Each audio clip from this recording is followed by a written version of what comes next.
कल मैं मुल्तान में गया था, एक वहाँ निश्तर की एलुमनाई का एक फंक्शन था जिसमें उन्होंने मुझे गेस्ट बनाया था, क्योंकि वो जो बैच था N38 वो सारे मेरे स्टूडेंट थे। तो वहाँ उन्होंने कहा कि कोई ऐसी बात ना कीजिएगा जो डॉक्टरी की बात हो। कहते हम डॉक्टरी की बातें कर करके, लोग इंग्लैंड से आए हुए थे, अमेरिका से आए हुए थे। तो मैंने उनको ये बताया और मैंने वीडियो अपलोड भी की है कि वेल बीइंग है ना, कि इंसान खुश है, उसका क्या क्राइटेरिया है जिससे पता लगे कि इंसान खुश है। उसमें से एक क्राइटेरिया ये था कि इंसान की सेहत अच्छी होनी चाहिए। अगर इंसान की सेहत अच्छी ना हो तो वो वेल बीइंग क्या है, फर्ज करें उसको बहुत सारे पैसे हैं, उसकी बहुत बड़ी गाड़ी है, उसका बहुत बड़ा घर है, लेकिन अगर उसकी सेहत ठीक नहीं है।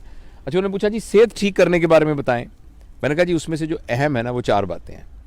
पहली बात यह है कि आप खाना प्रॉपर खाएं, और दूसरी बात यह कि रोज़ाना एक्सरसाइज करें, और तीसरी बात जो थी कि प्रॉपर स्लीप होनी चाहिए, और जो चौथी बात जिसके बारे में मैं आपसे बात करने चला हूं वो है लेजर टाइम। लेजर टाइम क्या होता है? जो आप दुकान पे बैठते हैं वो लेजर टाइम नहीं है, जो आप शॉपिंग करने जाते हैं वो लेजर टाइम नहीं है, जो आप फर्ज करें मैं सर्जन हूं, मैं ऑपरेशन को बड़ा एंजॉय करता हूं, मगर ये भी लेजर टाइम नहीं। Work time is not a leisure time. Leisure time वो होता है जिसमें आपका कोई एजेंडा ना हो। आपने जैसे हम यहां आए हैं ना, हमारा कोई एजेंडा नहीं है, हमने बैठ के किसी खास मौजू पे डिस्कस नहीं करना, हमें पता भी नहीं हमने किस मौजू पे। तो अपने दोस्तों के पास जाना, अपने प्यारों के पास जाना, और जाके उनके साथ बैठकर बगैर किसी मौजू के बात करना, ये वो बात थी जो पुराने ज़माने में बैठकों में हुआ करती थी। अगर आप किसी गांव में जाएं तो गांव के अंदर एक जगह होती थी, चौपाल जिसे कहते थे, वहाँ चारपाइयाँ पड़ी होती थी, लोग आके वैसे ही बैठ जाते थे, हुक्का पी रहे हैं, गप्पे मार रहे हैं, और कोई पर्पज़ नहीं है, बस बैठे बत मारे। ये है लेजर टाइम। अनफॉर्चुनेटली पैसे की दौड़ में और वसाइल को ज़्यादा हासिल करने की दौड़ के अंदर हमारा प्रॉब्लम हो गया है कि हमारे पास लेजर टाइम नहीं है। और आपने ये चीज़ अगर देखनी हो ना तो वेस्ट में जाके देखें कि वहाँ इतनी कैलकुलेटेड लाइफ है कि एक महीना, मैं अभी इंग्लैंड जाना था तो मेरे एक दोस्त आए, तो मैंने कहा मैं आऊँगा, वो कहते बहुत मुझे खुशी होगी लेकिन मेहरबानी करके मुझे 2 महीने पहले बताना। अच्छा, हमारे गाँव में ये होता था कि जैसे पंजाबी में ना पैण ये कह के दरवाज़ा खोल के अंदर चले गए। पैण भी जोर से इसलिए कहते थे कि अगर किसी ने पर्दा वर्दा ना किया हो, सर पे दुपट्टा नहीं है तो वो ले लो। और मुझे याद है मेरे वालिद साहब, वो हम मुल्तान में रहते थे, फिर इस्लामाबाद में भी, कि उनके दोस्त आते थे, रोज़ शाम को दोस्त आते थे और वो आके बैठक में बैठ जाते थे। मुझे कभी हम उनके घरों में जाते, मैं चूँकि अकेला माँ बाप का बेटा था तो अबू मुझे भी साथ ले जाते थे। वहाँ वो आराम से बैठे थे, गप्पे मारते थे, कहानियाँ सुनाते थे। वो लेजर टाइम जो है हमारी लाइफ में से निकल गया, और हमें कोई ना कोई इस बात का ज़रूर एहतमाम करना चाहिए।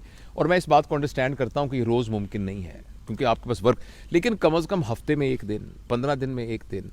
और दूसरा, हमारे माशरे में ना हॉलीडेज़ का रिवाज नहीं है। वेस्ट में आप देखिए, जो भी बंदा अपने वेल कहेगा, well I have my children are working, I have got my own house and I have a decent holidays. तो डिसेंट हॉलीडेज़ होना जो है ना वो एक क्राइटेरिया है वेल बीइंग का। लेकिन हम आजकल हमारे इस माशरे में ना हॉलीडेज़ का कॉन्सेप्ट नहीं है।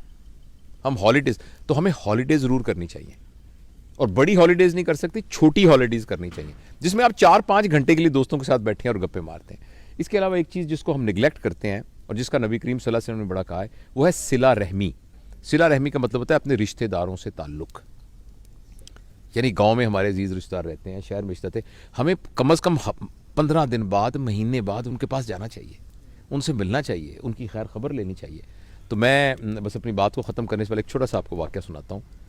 मैं कोशिश करता हूँ कि 8-10 मिनट से लंबी बात ना हो ताकि लोग उसको सुन सकें, लेकिन ये बड़ा एक शानदार मैं इस्लामाबाद गया इम्तिहान लेने के लिए, FCPS का इम्तिहान लेने के लिए। वहाँ इस्लामाबाद होटल में मैं ठहरा। तो जब मैं इस्लामाबाद में ठहरा तो मैं चूँकि वहीं पड़ा बड़ा हूँ और वहीं सारा, तो मुझे ऐसे ख्याल आया, तो मैंने एक दोस्त को फ़ोन किया, उसका नाम मिराज है, सुन रहा होगा शायद, न्यूरो सर्जन है वो। मैंने कहा यार माजे में आया हूँ इधर, तो किधर है तू? तो कहता तुम कहाँ ठहरे हो? मैं कहा मैं इधर हूँ जो इस्लामाबाद होटल में जिसका नाम हॉलीडे है। तो वो कहने लगा कि ले, मैं तो उसके सामने सड़क से गुजर रहा हूँ, कौन सा कमरा है तुम्हारा? मैंने बताया, कहता मैं आ रहा हूँ। अच्छा, वो आ गया। अच्छा, इतने में ना उसने कहा यार इसके साथ ही महबूब इलाही रहता है, वो खबर में काम करता था, खबर तो वहाँ कोई एडिटर शेडिटर था, तो उसने कहा मैं उसको भी बुला लेता हूँ। वो महबूब इलाही भी आ गया। उसके बाद हमारा एक और दोस्त था, तो उसने उसको फ़ोन किया, वो भी आ गया, तनवीर ज़फ़र, वो आजकल अमेरिका में है, वो भी आ गया। हम चारों जब बैठे ना तो हमने गप्पे मारनी शुरू कर दी, और मेरा जाने का टाइम था जहाज़ का। तो अचानक मुझे कहने लगा यार बिल्कुल साथ वाजिद है, ये सारे मेरे स्कूल के क्लास फेलोज थे, एक न्यूरो सर्जन है, एक जर्नलिस्ट है बहुत बड़ा, और जो तीसरा था तनवीर, वो फॉरेन अफेयर्स में काम करता है आजकल न्यूयॉर्क में। तो वाजिद जो हम में से था ना, उसके वालिद साहब थे, दर्जी थे। तो उसने वाजिद ने वही वाली काम शुरू कर लिया और मेलोडी मार्केट के अंदर उसकी कपड़े की बहुत बड़ी दुकान थी और दुकान के साथ ही उसका टेलरिंग का काम भी था। तो उसने कहा यार मैं वाजिद को पता लगेगा कि तुम आए हो जवेद तो बड़ा खुश होगा, तो चलते हैं। तो मैंने कहा चलते। तो मैंने नीचे सामान चेकआउट होने के लिए मैंने कहा साथ ही वॉक करके चलते हैं। हम वॉक करते करते करते वहाँ पहुँचे तो बड़ी सी दुकान थी। तो वहाँ हम अंदर गए तो उसने कहा कि एक लड़का निकला। तो मैंने कहा कि बेटा, उसने कहा महबूब इलाही ने, क्योंकि ज़रा मैं तो बहुत सालों से देखा ही था। तो वो कहने लगा कि वाजिद किधर है वाजिद साहब?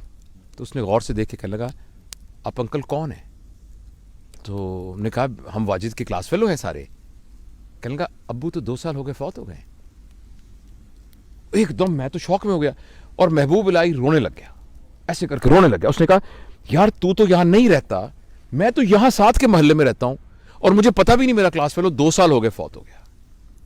तो एकदम ना फिर मैंने उस बच्चे को गले लगाया। मैंने कहा बेटा तू हमें बिल्कुल नहीं जानता, हम तेरे चाचे हैं हम और तेरे अब्बा के दोस्त थे। और बड़ा फिर बैठ के हमने फातिहा पढ़ी और वापसी पे हम सब ने ये फैसला किया कि यार ज़िंदगी का क्या पता है, तो जब तक हम जिंदा हैं हमें अपने दोस्तों से, मिलने वालों से, ताल्लुक़ वालों से राब्ता नहीं मुनक़ता करना चाहिए, उनको मिलते रहना चाहिए।